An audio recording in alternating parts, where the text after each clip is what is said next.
welcome to Sleeve Chef. My name is Jana Wolff. I'm the registered dietitian at our Comprehensive Obesity Management Program. Today we have an awesome show. I first want to thank WMAR for letting us use their gorgeous studio, and I want to thank the marketing department and GBMC. And I want to welcome our amazing guests before we introduce our Sleeve Chef. First, Dave and Terry have joined us today. We're going to talk about when they got the surgery, what they got, and their non-surgical victory. Dave, you're up. My name is Dave. I had surgery July 24th. I had RNY. I've lost 60 pounds so far. Awesome. And my biggest non-sleep victory is definitely the first one, just being clothes, walking in the store and being able to fit into things that you didn't think you could before. Right. And just food, trying different things or having stuff that I never had before because I was like, oh, I don't want to try that, and now I love it. So it's great. That's fantastic. Yeah. And Terry, what about you?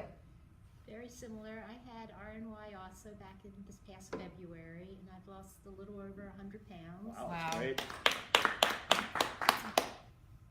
And my biggest RNY, go to a lot of concerts, is actually fitting into the chair and having a little bit of some wiggle room. Fantastic. So Love that I'm feeling. looking That never gets forward, old. Yeah. forward to getting on an airplane and not needing an extender or really being Oh, at yeah. the end of it. So That's That was wonderful. nice. I definitely did not tear up the first time I got on an airplane and not needing an extender or actually being able to buckle a seatbelt. It was one of the most rewarding feelings. and clothes also. It's a weird feeling because I'm used to have been shopping in the plus size, and now it's like I've got the whole rim of the floor. So I need a shopper. I don't know where to start with that. Destination XL begged me to stay, but unfortunately I just couldn't. Well, that's awesome. Thank you guys so much for joining us. We're going to ask you back after we're done, and you're going to taste test all three of our shrimp scampi recipes. So we'll see you in a bit. all right. That's Thank you good. for Thank you having guys. All right. All right.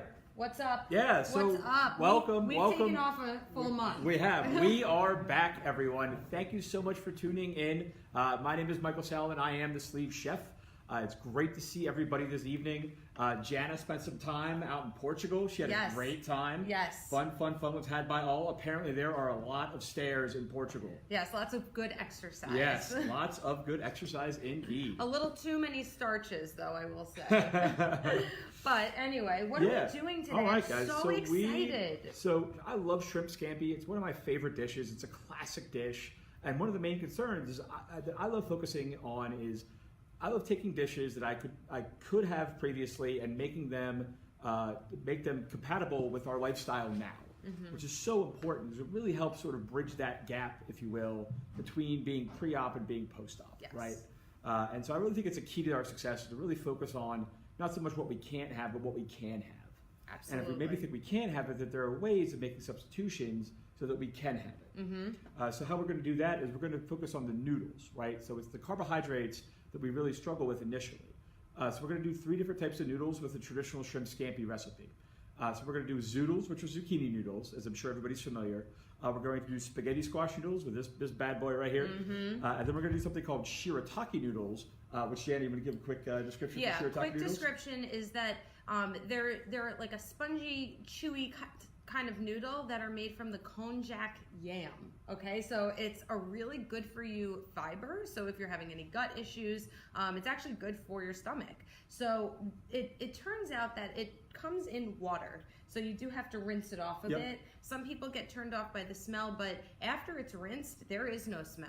Okay, Yeah, so absolutely. yeah, so it's a really awesome replacement for noodles. Absolutely. Yeah. All right, guys, let's get started, shall we? Okay. So we're going to start off with our spaghetti squash. So there's always some concerns about how do I handle this thing? It's a big, hearty winter squash, similar to pumpkin, butternut squash, acorn squash, etc. So there's a couple of really basic things you can do when you're handling these squash. First and foremost is you want to make sure you want a nice sharp blade with your knife. That's the first thing. Second thing, you want to take your knife and you want to hold your squash down, take your knife and put right on the top, downward pressure. That's the key here. You don't want to do one of these. You want to make sure you have straight downward pressure going in here. So you go right in, and then you come hold the top of the squash, so you're counterbalancing that pressure. You go straight down, then come back through again, nice and easy. Could you use gloves? Sure. Yeah. Yeah, absolutely. You know, if you're nervous about this, you can get gloves that you would use like for the, barbecue. Now, not the ideal split, as you can see, because we want a more of an even split down the middle, but this will still work. So we'll scoop out the seeds. You can save them and toast them if you want. Just toast them with extra virgin olive oil, salt, pepper. Put them on a sheet tray, just like you would with a pumpkin. And then you just scrape these out. Put them on a sheet tray, face cut side down, with a little bit of water, and we'll steam them in a 350-degree oven for about 40 to 45 minutes, depending on the size of your squash. You'll be able to tell when they're done because you'll take the top of your blade and it'll just go softly straight through with little resistance into the squash. That's a good tip. And when you're shopping for these, it's good to look for something that's a little bit heavier, really golden yellow. And if you can stick your fingernail into it, then it's pretty much ready to go. Yeah, exactly. And we were talking before this about how you can keep a whole butternut squash, not cut open or anything, but you can keep the whole one in your refrigerator for up to 3 months. So if you've been ignoring your spaghetti squash, that's okay. A lot of people ask me about spaghetti squash as a starch because it has a little bit of a higher starch content, but it doesn't digest the same way as something like a sweet potato or a regular potato. So it's actually considered in our book a non-starchy item. Same thing with the rest of the winter squashes like pumpkin and butternut squash. Absolutely. Yeah. Absolutely. All right, guys, so we're going to take some 1620 shrimp that I've actually purchased these already peeled and deveined. So you'll definitely want to look for those. If you can't find them, it's very easy to shell the shrimp, pull the tail off, and just do a quick cut down the back. Pull out that intestine, and then boom, that's done. So Awesome. peel it and devein. Great. And I just want to thank everyone for joining us. Thank you, Tanya, Christopher, Ann, Jacqueline, Brian. So many people. Hi, everybody. And They must Laura. have missed us. Yeah, I know. This is actually a good question that I'm wondering about because I always take my spaghetti squash and I roast it in the oven. And Brian was asking, do you find it changes the taste using an oven compared to the microwave for the squash? Oh, exponentially. Oh, let's talk. Yeah. Okay. So for those spaghetti squashes, the oven's going to take a little bit. So microwaves cook things from the inside out. Convection ovens cook things from the outside in. And so I find that the microwave,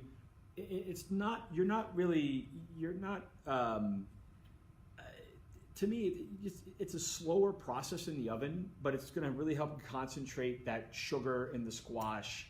And it's really going to be much more, it's just going to be better as it be an overall product. You'll find that it's much more of an enjoyable product. I find that microwaves are better, more suited for an actual like reheat and warm than an actual like, I want to cook something fast. Yeah. It's meant to be cooked slowly. But yes, to me, there's a significant difference. And then, with something like these spaghetti squashes, you can actually microwave it and then saute it for that caramelizing effect that you get in the oven. Absolutely. So if you really are in a rush, or you don't feel like putting on the oven, or it's the summer or something, you could do the microwave. But I definitely agree that when you want to really cook something from scratch, the oven is going to give you that rich flavor. Yep, so we got a little bit of extra virgin olive oil to our pan here, guys. Nice little cast iron skillet. Let's give it a little quick turn around there. We are live. 1 second. Excuse me. Wow, that's the first time. We're live, man. This is the first time I've ever sneezed on camera. I'm excited. That's great. Is it exciting, guys? Good. All right, so we got a little bit of butter to our pan here, too. I did. So, and I just want to say that with the spaghetti squash, you're gonna have a high fiber content, high vitamin C, and we all know that we need extra fiber in our diet, especially when you're not eating that much after surgery. And then a high vitamin A content, which you also need after surgery. And you also need yellow in your diet.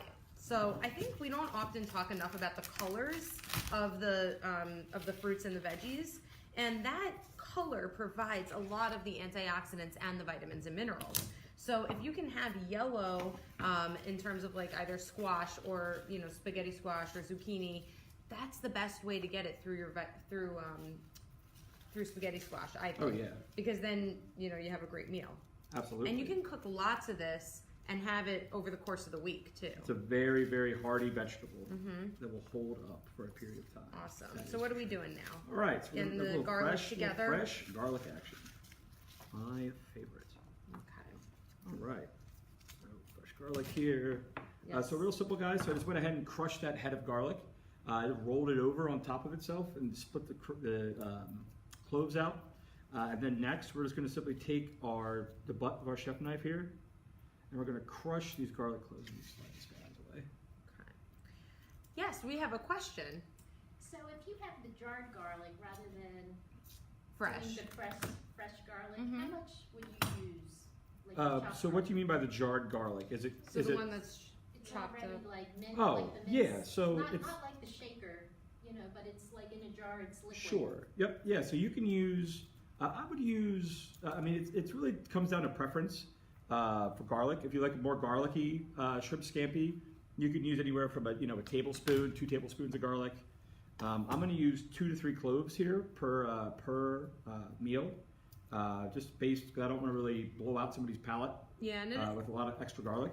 it appears that probably 2 cloves is about a tablespoon. Yep. I would say. Maybe even a teaspoon. Or a It's a good tablespoon. estimation. Yeah, but yeah, if you just want to use the jarred garlic, that's fine.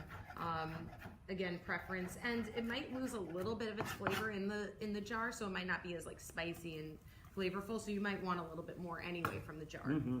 Yeah, Exactly. yeah. I had a patient today who said, "I just want to put garlic on everything," and I agreed. And garlic is actually a what do you call it? It will help you digest as well. Yes, yes. All right, it's gonna start smelling It really does. good in here in a second. Alrighty. So we'll And, start yeah. off by waiting for our. You saw that I waited a bit until the olive oil got a little bit warmer. You want to smell perfume. That's a really key thing. So there's so many senses that are involved when you're cooking fresh that you really want to be paying attention to. You'll smell your garlic, for example. I'm sure you guys in the audience can start smelling that garlic now. And then what happens if you leave it in too long? Yes. So if you burn garlic, you throw it out I've and done many start times. over. It gets too bitter. It gets very, very bitter. Yeah, and you can smell it when it starts to burn. And you want kind of like a golden brown versus Exactly. anything beyond that. Exactly. Yeah. All right. A little salted garlic here. And I just want to mention, I don't know if we're going to have time to talk through this or make anything with it, but our guest Terry brought a really cool pasta substitute called palmini. So this is hearts of palm, which is a part of the artichoke. And I just want to show you that it comes out like stringy, okay? And it's very, very low in carbs. You get some vitamins and minerals from it. And it's a really good substitute if you're not into any of these things, or if you want some in cans that'll last, for whenever you're ready to use it. So that's about 15 calories per serving. So very, very low, and only a couple of grams of carbs per serving. All right. All right. So what do we just throw in? So we added just a bit of stock to our sauce here, to our pan. So we start with some extra virgin olive oil, a little bit of butter. Let that perfume. Let that warm up, and then we added our sauteed garlic into here as well. And now we're going to add in our, so we added some chicken stock that we're going to allow to come up to a simmer as it is now. And then we're going to go ahead and add some shrimp next. Very nice. And I welcome everyone to send in your questions, even if it doesn't have to do with the shrimp scampi. You can feel free to send in any questions, and we're happy to talk. Mm-hmm. Okay. Crank my heat a bit here. All right. Okay, and Tanya was asking, is that in any grocery store? And I'm going to refer to our guest, Terry. Where did you get the palmini? I got it from Amazon. I saw it online. I saw it actually on Shark Tank originally, Huh. and I found it online on Amazon. All Oh, right, great. so if you didn't hear, she saw it on Shark Tank, got it on Amazon. I have not seen that in most grocery stores, but you can always take a look or ask an associate, but I would go on Amazon. That's the easiest. Yeah, absolutely. Absolutely. All right, hello Missy and Jason and Melissa, and thank you Kim, Diamond, Talithia. Thank you everyone for coming. Excuse me. All right, we really are live Man, today. we are live. Okay, and I just want to mention cooking with stock, okay? Because stock, or as you usually see it, chicken stock or chicken broth. Low sodium's fine. It's a really great way to add a lot of flavor without a lot of fat. So oftentimes we, submerge things in oil, even olive oil. It still provides a lot of calories. So you want to watch your calories after surgery to begin with anyway, on the lower side. So to save some of those calories, stock adds an awesome flavor and some moisture to the actual meal. Yes, it does. Yeah. Okay, so we're still cutting up garlic, huh? Yeah, We're doing ready this for our real next, garlicky. We I am are, absolutely. excited. Yeah, Yes. we're gonna do 3 rounds of our shrimp scampi here. Okay. And for anyone that's just joined us, like Mike said, we are doing 3 types of shrimp scampi tonight. Right now we're doing spaghetti squash. We're going to be doing zucchini noodles or zoodles. Yep. Oodles of zoodles. Noodles of zoodles. And we're going to be doing shirataki noodles. Okay, so we're going to taste test those afterwards. Yep, so for our shrimp here, guys, we're going to be about just 2-3 minutes on each side. You want to get them cooked all the way through. You notice that they'll get that nice pink, nice light pink color. And Chris was asking, is there an acceptable substitute for red sauce if we want to use the squash for a spaghetti substitute? Absolutely. You can definitely have red sauce. It's just, I recommend 5 grams of sugar or less, because usually anything over that, they're adding a lot of sugar to it. Yeah, absolutely. It's usually, look for more organic products. The fewer ingredients in that sauce, the better. Yeah. That's really a key thing. It's really simple to add just a lot of sugar and a lot of the excess ingredients to something that really doesn't need it. Or honestly, too, you can make your own. Oh, I knew you were going to say it. You can go that route too. You can go out and buy some crushed tomatoes, put them into a pan, add some, a little bit of onion, a little bit of basil, a little salt and pepper. Super simple. Yeah, Let it cook for, you can cook it for an extended period of time over the day if you have the time, And or if you want to do it for. Sorry, go ahead. Do you think it's intimidating? No. No. Well, okay. I mean, no, I don't think so. I thought it was intimidating. Question to cook my from first, the audience. Okay. So with the temperature, are you cooking this one high or like a medium? Or That is a great question. So we are actually on a medium heat right now. That's a really important thing. So you'll notice I started out a little lower. So I started out at a lower temperature, so we were sauteing. So sauteing means to cook with a little bit of no color. So you want to keep that at a lower to heat. So I didn't want to burn my garlic, which is why I added when I added the stock, I turned the temperature up. So we want to bring that stock up to a simmer before we add the shrimp. And then after we add the shrimp, we're basically building our sauce with that stock. Okay. So as that stock's reducing, the shrimp are cooking as well. And then we're going to go ahead and finish it, add our noodles in. Then we're going to go ahead and add a little lemon juice, a little bit of Parmesan cheese, and we'll be all set. And what did you? Yes. It does smell delicious. Oh, wonderful. It smells great. Excellent. And I just wanted to know, what did you throw on the shrimp before you threw it into the pan? So just a little bit of extra virgin olive oil, salt, and pepper. Okay. Super simple. Simple. And again, guys, it's a really quick marinade. You don't really need to overthink. I'm going to put a bunch of this in it and a bunch of that. And you want to keep those marinades as simple as you possibly can. Yeah.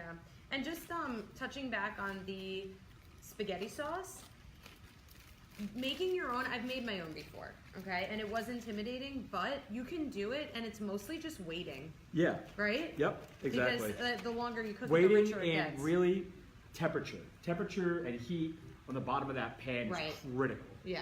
Critical, because what you want to avoid is you really want to avoid scorching the bottom of that pan. If you scorch the bottom of that pan, throw it out and start over. Oh boy. That's depressing. It's a hard lesson. Trust me, I've been there before. As someone who's burned many meals in his day, your best bet is to throw it out and start over. Absolutely. And we got a great question from Jessica. Hi, Jessica. Breadcrumb substitutes other than Parmesan. I recommend if you wanted to do a little bit of almond flour. I know we always talk about the high fat content of that, but it is a healthy fat, and if you use a smaller amount of it and you don't eat nuts and almonds all day, then it's fine for a little bit of a breadcrumb substitute. Or, I know this is kind of going above and beyond, but you can get any of the other bread substitutes that we recommend, like Outer Aisle cauliflower flats, or the Thin Slim Zero Carb bread, and you can toast it and just kind of crumble it up and make the breadcrumbs from that. Okay? Definitely. And when you toast it, guys, you want to toast it at a nice low temperature. Think like 225, 250. Yeah. So I'm That'll adding take all the moisture out of it. a little bit of right? Parmesan to our spaghetti squash here. So you can see I added those noodles in. They should separate. That's what you're looking for. Oh, that looks beautiful. Oh, yeah. And it smells so good. It smells like a restaurant in here. I know, right? Okay. That's the fun thing about cooking All right. live, man. And I want So to many fun thank, things. I have a lot of people to thank here. Norma, Jessica, Sasha, Tracy, Thank you so much, everybody. Tina. Hi, guys. Christy, Latanya. Thank you. Yeah, I mean, trying new foods, like Chris mentioned that trying new foods is a little bit, well, he used the word terrifying, but it is a little It bit is, but intimidating and scary. That's the fun part of this journey, right? Yeah. Is to figure out what you can have. And figure Yes. out what you can enjoy. Yeah, And the palate will change after you have to, Yeah. in your post-surgery. And remember, things that you, I mean, forget the surgery in itself, but things that you tried when Can you you were, give me the plate? yeah, Thank you. things that you tried when you were a child, when you were a kid, it might not taste the same as an adult, especially if you know how to cook it now. Okay? Absolutely. A lot of people have trouble with vegetables because their mothers boiled it and, you know, or microwaved the veggies or canned the veggies. And it's not always like that when you're an adult. Okay. Not at all. All right. Oh, and Dave, our guest, smelling good. Uh-huh. Okay, good. Yum, yum, yum. Yes. All right. And then Terry, what's a low carb bread that we can have? The best one is Thin Slim Zero Carb Bread, Outer Aisle Cauliflower Flats, and no wraps. KNOW, no better. Julian Bakery, JULIAN, is a really good place to find lots of low carb bready items. Okay? Just Bob, you real quick here. Yes. And we have a whole station set up for. Okay, good. Okay, what are we cooking next? So we are going to do zoodles next. Okay, zoodles next. So zucchini noodles. Has anyone tried zucchini noodles in the audience? Yes. Love Yes. Oh, we have everyone has tried them here. Excellent. Wonderful. And zucchini's amazing for your health. Try to keep So the, good. if you're gonna buy it already pre-made, awesome. But if you're going to make the zucchini noodles yourself, keep the skin on. The skin provides a lot of fiber and vitamins and minerals. That's where you get most of it. Someone asked about 647 bread. I have talked about this a lot. People do not like me and my opinion of 647 bread. You can have it after starch-free after What is 6 the months. 647 bread? It is a low-carb bread, but it's Okay. not as low as the breads that I recommend. Ah. And it does have some starch in it, some flour. Some people use it every once in a while, and that's fine as well. And you can certainly use it after the 6 months. Do recommend, a lot of people are asking me about after the 6 months of starch-free. You can certainly remain starch-free if that's working for you, or you can have a flexible low-starch diet, which is Sure. something like 2 starches a week. Yep. And if that works for you, awesome, go ahead. And keep in mind too, you'll see some recipes out there, some more keto-based recipes, that they'll be like, oh, fat. Yeah. It works. It's okay for what it is, but I don't find that it's ideal for bariatric patients like ourselves. Right. To me, you really want to get that protein in. You really want to go lean protein, leafy green veg, and a non-starchy carbohydrate. Right. Like butternut squash, for example. Absolutely, and peeling that apart in a scientific way, your body after surgery is not made to break down and digest fat the way it was before surgery. So it doesn't have as much of a capacity to do that. Plus, again, you want to get your protein in. If you're getting too Absolutely. much fat, you're not getting enough protein. I'll tell you that right now. Absolutely. Also, I was just talking today in my first post-op group. So we started doing a post-op group every Tuesday at 1 o'clock, so you can sign up for it by calling the front desk. And if you calculate the calories and you're eating too much fat, your calories are going to be sky high. Oh yeah. And calories Yeah. still That's a make great a big that's difference. Touch on that, Jen. That's a great Yeah. point. How many calories are there in protein versus fat versus carbohydrates? Yes. Oh, you want me to break down scientifically? Please, break Okay, the science, so man. I'm all about per science. Per gram. I know. Protein is 4 calories per gram, and fat is 9. So that's a big difference. Per gram, significant. Yeah. So basically, over double the amount of calories Right. per gram. So with all that said, if you're not like breaking it down scientifically, what it means is that for a lot of calories for fat, you only get a very small amount. You know, I've talked about nuts and stuff with people, and it's like 1/4 of a cup is a serving of nuts. So you can go well overboard. I can't even have almonds or cashews around And me. this is where the whole idea of portion distortion really comes into play, I find. Yeah, I agree. Because we often think that the serving sizes are much bigger Yeah, than I know they that was actually always are. one of my big Yeah. things for sure. Yeah. And I will mention this. There's not enough scientific evidence for me to tell you how many calories to get after surgery. Mm-hmm. There's just not. But it's significantly lower than what you would need before surgery. Yeah, and absolutely. the range is about 600 to 1,100 calories per day. It's very low in order to maintain or lose. And then as for me personally, you know, somebody who's added to his, you know, weight loss success by working out, you know, 4 or 5 days a week, following that, I find that I'm still taking in, you know, a bit more calories. Yes. But that's okay because, again, it's all about, you know, calories in, calories out Yes. is really in the end what it comes down to. And working out more and being healthy, you know, you'll burn more calories, but you still want to make sure that the food you bring in is still good for you. Yes. So You even don't feel with like, oh, I'm working, right. So, Yeah. sorry, John. Yeah, Like, yeah, I go don't ahead. feel, oh, I'm working out, you know, I'll eat more. right. It's always risky. And that is risky. I've done it before. I've gained weight when working out because I thought, oh, I needed more calories, and I really actually didn't. So if you're ever wondering how many calories do I need when I'm working out, write down what you're eating and send it to me. Or you can plug it into like Barrytastic or MyFitnessPal and just see how many calories you're getting just to get an idea.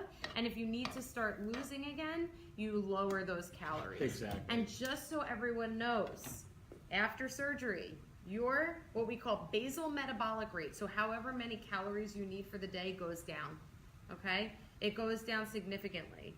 So it's heartbreaking that you can't have as many calories, but it's significantly lower. So 600 to 1,100 per day is about what you want. Which is why when you eat those calories, you really want to focus on good, healthy, quality ingredients. You don't want to waste those calories on a, you know, half a thing of peanut butter or something. Right. And by the way, exercise has been shown and proven to be one of the #1 things that can help people to maintain weight losses. Yeah, exactly. So once you've lost the weight, maintaining it. Yep. Yeah, it's just having that lean muscle on, really helping. And is there, okay, Chris asks, is there a ratio you'd like us to follow for calories consumed and calories burned? Well, you need to know how many calories you're burning just by living, and then you add in, you know, your exercise. But Great I would question. just, what I would do is just, you know, track what you've been eating and see if you're within the range that we recommend. Absolutely. Okay, so look at this. Yeah, next up are our zoodles. Is that it? Are we done? We are not. We've got shirataki noodles next. Oh, okay. But we are done in terms of this goes. Yes, so that's for our what I mean. zoodles, you got to keep in mind that as we're serving this, these zoodles are going to keep cooking. So you want to leave them in the pan for really about a minute, minute and a half at the most, because you want them to still have some texture to them. That's a great tip because I've definitely overcooked zoodles in It's the so past. easy. So have I. They're so Yeah. easy to overcook because you just don't realize, you know, that they've got that it's a traditional it's a zucchini noodle. Right. So it's not It's going not, to be it's not a pasta noodle. exactly. Yeah. All right, and thank you, Dawn, Erin, Harry, Paulna, Polly, All of our friends Tracy, are out tonight. Angela. Love it. Thank you all for coming. Yes, and we have a question. question from the This audience. has to do with the meal, but I've been having like trouble like at like work because it's so spaced out with breaks. Yes. So I'm trying to find something like within my 15 minutes to like have, and I've been eating like the Power Crunch bars. What else is a good substitute for bars? I don't like Quest. Okay. That you could suggest for me to have. Okay, so Dave was asking what great question, Dave. what's something quick, easy, high protein that you can eat within like a 15-minute break at work. So he's eating Power Crunch bars. Power Crunch are fine. You can also do FitJoy and Quest. We know you don't like that, but Quest is fine as well. Pure protein is good. There's a couple others out there that have been on the Facebook page. If you like do a quick search for protein bars. And then I would also just say, you know, pre-making something like hard-boiled eggs or yogurt or cheese stick or turkey roll-up, you know. I love those. What are they? The yogurts from Dannon. Dan and Light and Fit or Oikos Triple Zero. No, Oikos Triple Zero. Yeah. Those things are fantastic. And they have so many different flavors now, so it's they're awesome. so good. I actually go get some of those. Yeah. Those are great. You can have a thing of like pro granola on top of it. Oh, they're so good. So anything that's like just quick, easy, grab, go. I even tell people to get a rotisserie chicken and just like grab a piece off of it. Yep. And, you know, heat it up if While you you're can. just grab the whole chicken, pull the skin back because you don't want any skin. Just go after it. It's great. That too. Just in case. You Just never in know case, yeah. when the you know, situation may strike. Yeah. All right, guys. So we've got our zucchini noodles here. We've got our butternut squash noodles here as well. After that, yum yum yum. Mm-hmm. I'm gonna hit them with a little bit of parsley afterward. I finished with a little bit of Parmesan Reggiano in the pan. So we've got our extra virgin olive oil, our butter. Then we added our stock, and we're gonna add that. Oh, hold on. Question from the audience. Terry, go. Okay, so you use a little bit of the butter. Yep. Smart balance or no? Or Oh, good question. Yeah. So smart balance is the ideal. it looks okay? Definitely. Okay. Exactly. Yeah, you just want to keep an eye on that, especially with the heat of your pan, because like any butter, a butter will burn, right? So it's that milk fat and milk solids that'll brown and burn very quickly if your pan's really hot.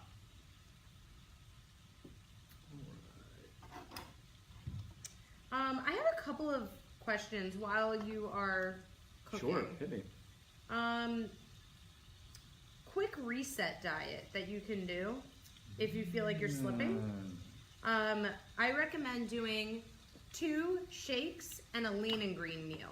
So 2 shakes and a lean and green meal. Those are your 3 meals. Your lean and green is basically, this could be your lean and green. So it's a Exactly. lean protein and either greens or a non-starchy veggie. In between those, you can have a piece of fruit, some cut up veggies, something that's like a super low cal. And that will kind of focus you. You can do that for a few days or up to a week. And then you can start doing like 50 to 100 grams of carbs.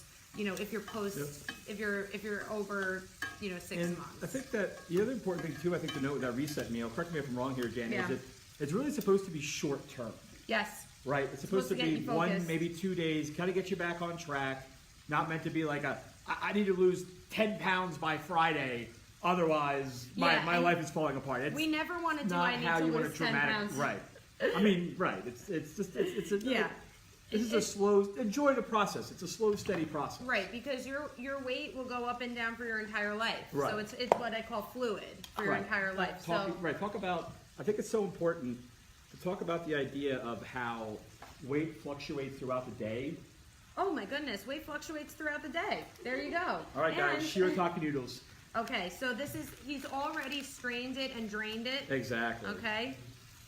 And look at this. It pick Happens up if it like doesn't- look at that. It Right? looks like noodles. Okay. Yes, weight can fluctuate throughout the day, throughout the week. So when you weigh yourself, Yes. go ahead, Jana. Please take it. When you weigh You got yourself either daily or I hear several some times giggling a from the day, which background. I know people do, it becomes self-defeating. So you're not going to really get a true number of what your weight is, and you'll see it fluctuate throughout the day. And what does that information provide to you? You have to ask yourself that. So if you want to do it, I would recommend once a week, weigh yourself.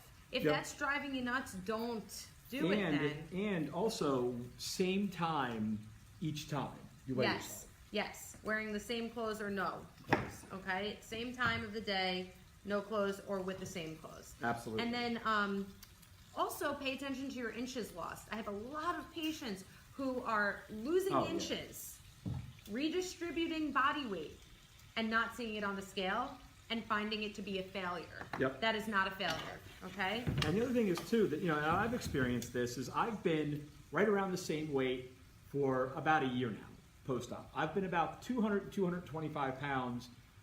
That's down 155, 160 Wow. from my heaviest. Yeah. And so the important thing there is to not get discouraged by that, right? You know, like keep working out, keep adding some lean muscle onto your body, and really listen to what your body needs.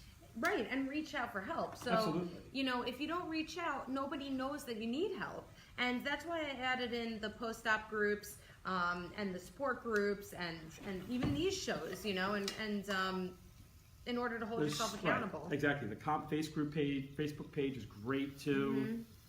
And I know that Terry had mentioned something about, you know, being hungry. I would recommend making an appointment with me so we can kind of tear down a little bit about what's going on in your diet. Because sometimes you might not even realize there are things that you're doing or not doing that can affect your hunger levels. And drink water. Water. Water. Hydration. Water is your friend. All right, guys. I'm going to chop up a little bit of parsley and we're going to be good to go. Okay, awesome. All right. Very good. Yum. Okay, we have a question. Question. We do. We have a question coming in on Facebook. And she wants to know, some of the shirataki noodles have soy. The packaging says you can boil them. Can you not boil the ones without soy? I think you can boil both of them. Yeah, I would follow the package's recommendations, honestly. It's kind of how I would answer that one. That sounds good. All right, some of my All personal right. favorite. Now a little flat leaf parsley and we'll be all set. All right, awesome. So then we're going to plate them, correct? Exactly. Oh, we're already plated. For our test testers. Yes. Yum.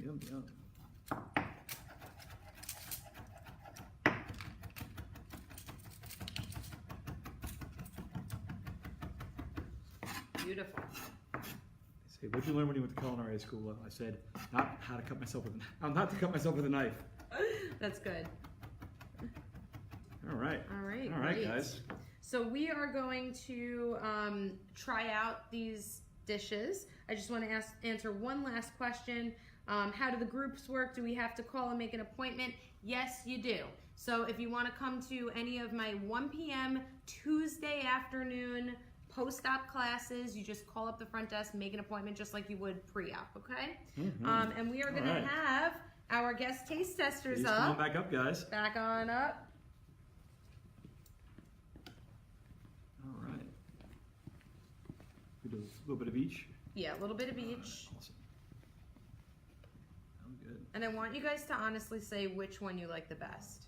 Unless you like all of them the best. Probably all of them. They all smell delicious. Oh yeah. Yes. Sometimes you might have to cut the shirataki. I They're was gonna very say long. these guys. Yeah. This little noodle is not cooperating. Okay. Just taking over the plate. All right. There you go. Shirataki. Yum.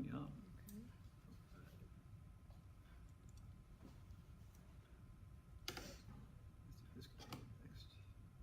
Far. And you can start. Yeah, please dig in. Yum. These are some long noodles. They're very long. I think that it's a good idea to cut them. And Robin, Zachary, Todd, and Ron, thank you for joining us.